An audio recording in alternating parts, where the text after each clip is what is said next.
আসসালামু আলাইকুম। আইসোলিউশনের পক্ষ থেকে আপনাদের সবাইকে স্বাগত জানাচ্ছি। আজকে আমরা কথা বলবো হোস্টিং কেনার আগে যে সকল বিষয় আমাদের বিবেচনায় রাখা উচিত। একটা ভালো মানের হোস্টিং পেতে হলে আমাদের কোন কোন বিষয়গুলো জানা উচিত সেই বিষয়গুলো নিয়ে কথা বলবো। আমরা ডোমেইন কেনার পরেই আমাদের হোস্টিং ক্রয় করতে হয়। হোস্টিং এছাড়া আমরা ডোমেইন আসলে কিছুই করতে পারবো না। জাস্ট একটা নাম, ডোমেইন কিনলাম মানে একটা শুধু নাম কিনেছি বা একটা আইডেন্টি কিনেছি। এই আইডেন্টি শো করানোর জন্য আমাদেরকে অবশ্যই একটা হোস্টিং লাগবে। আপনার ডোমেইন সাধারণত সকল কোম্পানির কাছে কম বেশি সেম। আপনি .com একটা ডোমেইন কিনবেন, প্রায় সব কোম্পানিতে কাছাকাছি রেট 9, 10, 11, 12 এর মধ্যেই থাকে। কিন্তু হোস্টিং এরটা বিভিন্ন ধরনের হয়। হোস্টিং কয় জিবি স্পেস, কত জিবি ব্যান্ডউইথ, এন্ট্রি প্রসেস কেমন, ফাইল সাইজ, ফাইল রিসোর্স কেমন, কতগুলো ফাইল রাখা যাবে। 10 জিবি স্পেস আছে বা আনলিমিটেড আপনার স্পেস দিয়েছে, আনলিমিটেড স্পেস, বাস আবার ওখানে বলে দিলে যে ফাইলটা আর কি 1 লাখ বা 3 লাখ এর বেশি ফাইল রাখা যাবে। একটা ওয়েবসাইটে যখন একটা ওয়ার্ডপ্রেসের কথা বলি, একটা ফাইল রেখে তো কয়েক হাজার বা কয়েক লাখ ফাইল হয়ে যায়। তো অনেক বিষয় থাকে হোস্টিং এর ব্যাপারে, বা হোস্টিং এ মূলত অনেক হিডেন বিষয় থাকে যেগুলো আপনাদের জানা জরুরি আর কি। আমরা নিচের বিষয়গুলো একটু মাথায় রাখতে পারি, যে এই বিষয়গুলো মোটামুটি আপনারা মাথায় রাখলে আপনারা একটা ভালো মানের হোস্টিং কিনতে পারবেন বলে আশা করি। এটা হচ্ছে বাজেট। ওয়েবসাইট কেনার আগে সবারই ডোমেইন হোস্টিং এর পেছনে একটা বাজেট করতে হয়। ওয়েবসাইট বানালেন, সেটা তো বানিয়ে লাইভ করার জন্য আপনাকে ডোমেইন হোস্টিং লাগবে। সুতরাং আপনাকে আগে ডোমেইন এবং হোস্টিংটা রেডি করতে হবে ওয়েবসাইট লাইভে আসার আগে। তো এই সময় হোস্টিং এর পেছনে ভালো বাজেট অবশ্যই করতে হবে। আপনি নিম্নমানের শেয়ার হোস্টিং নিলে আপনার বিজনেস ওই রকমই হবে। হয়তো লাইভ আপ টাইম থাকবে না, অর্থাৎ লাইভ ঠিক মতো থাকবে না, অনেক স্লো হবে। ওয়েবসাইট ফাস্ট বা স্মুথ হওয়ার পেছনে অন্যতম একটা বড় কারণ হচ্ছে আপনার হোস্টিংটা কেমন। অবভিয়াসলি সবচেয়ে বড় ফ্যাক্টর হচ্ছে আপনার কোডটা কেমন, ক্লিন কিনা, স্ট্যান্ডার্ড কিনা। এর বাইরেও আপনার হোস্টিংটা অনেক বেশি ইফেক্ট ফেলে।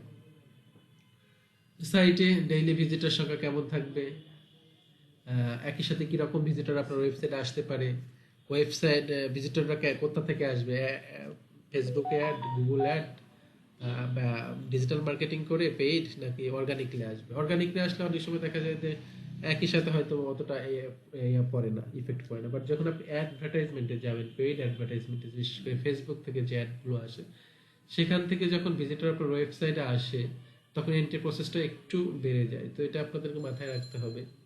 তো কাজে ভিজিটর কেমন থাকবে তার উপরে আপনার ওয়েবসাইটের হোস্টিং বাজেটটা সেরকম হবে। তারপরে হোস্টিং স্পেস। আপনি একটা ই কমার্স বিজনেস করতে, সেখানে অনেক ছবি থাকে, ভিডিও থাকে, কন্টেন্ট থাকে, অনেক প্রোডাক্ট থাকে, অনেকের হাজারো বা লক্ষাধিক প্রোডাক্ট থাকতেই পারে। যার অল্প প্রোডাক্ট তার হয়তো স্পেস অল্প হলেই হইবে, মানে শুধু স্পেস নিলাম।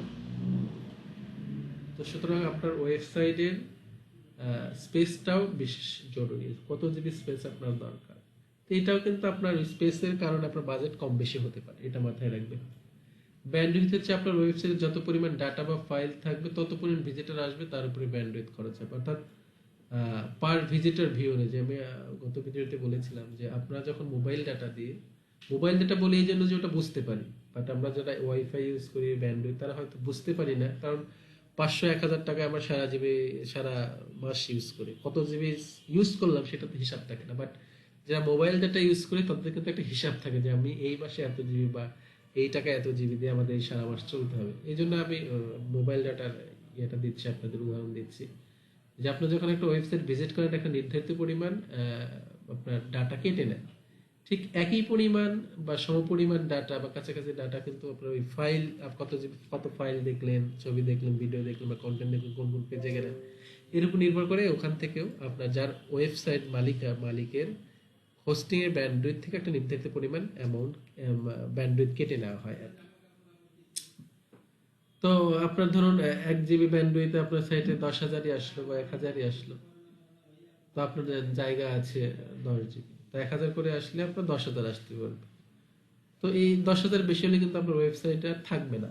ওয়েবসাইটটা অটোমেটিকলি ডাউন হয়ে যাবে, এবং এটা মান্থলি বেসিসে। তো ডাউন হওয়ার পর পরে হয়তো আপনি হোস্টিং কোম্পানিকে ফোন দিয়ে বাড়িয়ে নিতে পারেন টাকার বিনিময়ে, অথবা ফ্রিও দিতে পারে। তো এটা মাথায় রাখতে হবে যে আপনার ভিজিটর কেমন আসবে এবং তার উপরে আপনার ব্যান্ডউইথটাও নিতে হবে। অনেক কোম্পানি আনলিমিটেড বা আনলিমিটেড ব্যান্ডউইথ অফার করে, ওকে, এর কারণে হয়তো আপনার ওই ব্যান্ডউইথ জনিত কোনো প্রবলেম হবে না, বাট এর বাইরে আরো অনেক ফ্যাক্টর থাকে, তো আমরা সম্বন্ধে আলোচনা করছি আর কি। তো আনলিমিটেডটাও নিতে পারেন এই জন্য, যাতে ব্যান্ডউইথ রিলেটেড কোনো প্রবলেম যেন আপনার ওয়েবসাইটে না হয়। এরপর আছে হোস্টিং আপ টাইম। হোস্টিং এর ক্ষেত্রে আপ টাইমটা খুবই গুরুত্বপূর্ণ।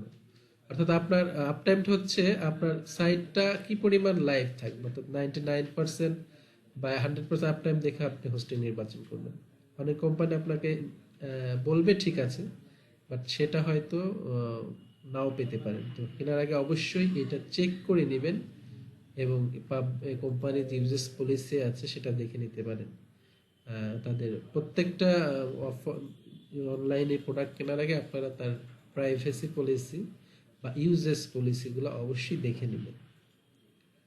তারপর মানি ব্যাক গ্যারান্টি, এটা একটা গুরুত্বপূর্ণ বিষয়। যারা মানি ব্যাক গ্যারান্টি দেয় তারা সাধারণত একটা ভালো সাপোর্ট বা ভালো ব্যান্ডউইথ, ভালো হোস্টিং প্রোভাইড করে।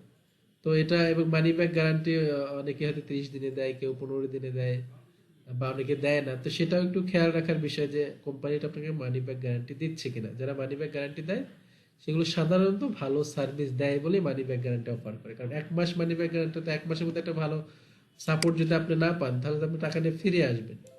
তো কাজে যারা এই সাপোর্টটা দেয় তারা সাধারণত ভালো সাপোর্ট দেওয়ার কথা। এবং হোস্টিং কোম্পানির অবস্থা, হোস্টিং কেনার আগে আপনার প্রতিষ্ঠান, ওই যে প্রতিষ্ঠান থেকে কিনছেন, যেটা হোক ইন্টারন্যাশনাল বা লোকাল, আপনার একটু ভালো করে জেনে বুঝে তারপর কিনবেন। এবং সাপোর্টটা অনেক গুরুত্বপূর্ণ। এক্ষেত্রে আমি নেমচিপের কথা বলবো। নেমচিপের সাপোর্ট আপনারা অনেক ভালো পাবেন, মানে তাদের সার্ভার অন্যদের তুলনায় কাছাকাছি, অনেক সময় হয়তো ইয়া থাকে, বাট ওদের সাপোর্টটা অনেক ভালো। তাদের প্রাইস অনুযায়ী তাদের সার্ভার ওকে, যে প্রাইসটা, কারণ ওখানে যে প্রাইস, ওই প্রাইসে আপনার অন্য জায়গায় হয়তো ওই হোস্টিং পাবেন না। সুতরাং সাপোর্ট এবং প্রাইস অনুযায়ী সার্ভারের দিক থেকে নেমচিপ আমার কাছে বেটার মনে হয়। আপনারা আরও আমি দেখিয়েছি ওই দিন, হোস্টগেটর, ব্লু হোস্ট, তারপরে গোডেডি আছে, এর বাইরে লোকাল অনেক কোম্পানি আছে। সুতরাং এটা আপনারা দেখে নেবেন সাপোর্টটা কেমন দেয়, সাপোর্ট কেমন, কত কত টাইমে পাবেন বা কিভাবে পাবেন, এটা অবশ্যই দেখে নেবেন। এরপর হচ্ছে হোস্টিং এর ধরন। আপনার কাজে কোন ধরনের হোস্টিং প্রয়োজন সে অনুযায়ী অর্ডার করুন। উইন্ডোজ, লিনাক্স হোস্টিং এর মধ্যে আপনার কোনটি দরকার, উইন্ডোজ হোস্টিং আপনি কখন ইউজ করবেন, আর লিনাক্স আপনি কখন ইউজ করবেন। সাধারণত আমরা যেটা নেশিয়ার বা আমরা যেটা ইউজ করি নর্মালি সবাই লিনাক্স ইউজ করি। এখানে কিন্তু আপনাদের উইন্ডোজ ডট নেট যে কোডিং যেগুলো আছে সেগুলো সাধারণত এখানে আপনার আপ হয় করা যায় না বা লাইভ করা যায় না। আপনার কোডটা যদি ডট নেট বা এসপি ডট নেটের হয়ে থাকে, তাহলে আপনাকে উইন্ডোজ সার্ভার কিন্তু ইউজ করতে হবে। বা ডাটাবেজের ক্ষেত্রে অনেক সময় আছে, মাইক্রোসফট ডাটাবেজের জন্য হয়তো বা আপনাকে উইন্ডোজ সার্ভারটি ইউজ করতে হবে। তো আপনার কোনটা প্রয়োজন সেটা আপনারা অবশ্যই সেখান থেকে, বা আপনার ডেভেলপার যিনি আছেন, আপনি নিজেও যদি ডেভেলপার হয়ে থাকেন, তাহলে আপনি আগে শিওর হয়ে নেবেন যে আপনার কোডিংটা বা আপনার এটা, আপনার যে যেখান থেকে হোস্টিং নিচ্ছেন সেখানে সাপোর্ট করে কিনা, বা আপনার প্রয়োজন যেটা নিচ্ছে সেটা উইন্ডোজ প্রয়োজন নাকি লিনাক্স প্রয়োজন। এরপর আছে ফিচার সমূহ। ফিচার নিয়ে আমরা আরো ডিটেলস কথা বলবো, তখন ওই ভিডিওতে আমরা ডিটেলস দেখে নেব আর কি। পর লিমিটেশন থাকে, আনলিমিটেড প্যাকেজ মানেই সবকিছু আনলিমিটেড না, ওখানে অনেক কন্ডিশন থাকে, এগুলো আপনারা একদম খুঁটিনাটি বিষয়ে জেনে নেবেন আর কি। তারপরে সার্ভার লোড, খুবই খুবই গুরুত্বপূর্ণ একটা বিষয়। শেয়ার হোস্টিং এ নেওয়ার আগে সার্ভার কনফিগারেশন এবং সার্ভার লোড সম্পর্কে জেনে নিতে হবে। সার্ভার ওভারলোড হলে আপনার সাইট লোড হতে অনেক সময় লাগে। আমি যেটা বলেছিলাম যে আপনাদের ওয়েবসাইটে লোড স্পিডের জন্য অনেক গুরুত্বপূর্ণ হচ্ছে আপনার হোস্টিংটা। সবচেয়ে বেশি দরকার হচ্ছে আপনার কোডিং স্ট্রাকচারটা ঠিক রাখা, এরপরেই আসে হচ্ছে আপনার হোস্টিংটা কেমন। হোস্টিংটা যদি আপনার ভালো থাকে আপনার ওয়েবসাইটের স্পিডটাও ভালো পাবেন। তো একটা হোস্টিং নেওয়ার আগে এই কয়েকটা বিষয় অবশ্যই জেনে নেবেন। এর বাইরেও অনেক বিষয় আছে, আপনারা আরো জানবেন, ঘাটাঘাটি করবেন এবং আমাদের সাথে থাকেন, আশা করি আরো অনেক বিষয় জানতে পারবেন। সবাইকে ধন্যবাদ, আজকে এই পর্যন্তই। আসসালামু আলাইকুম।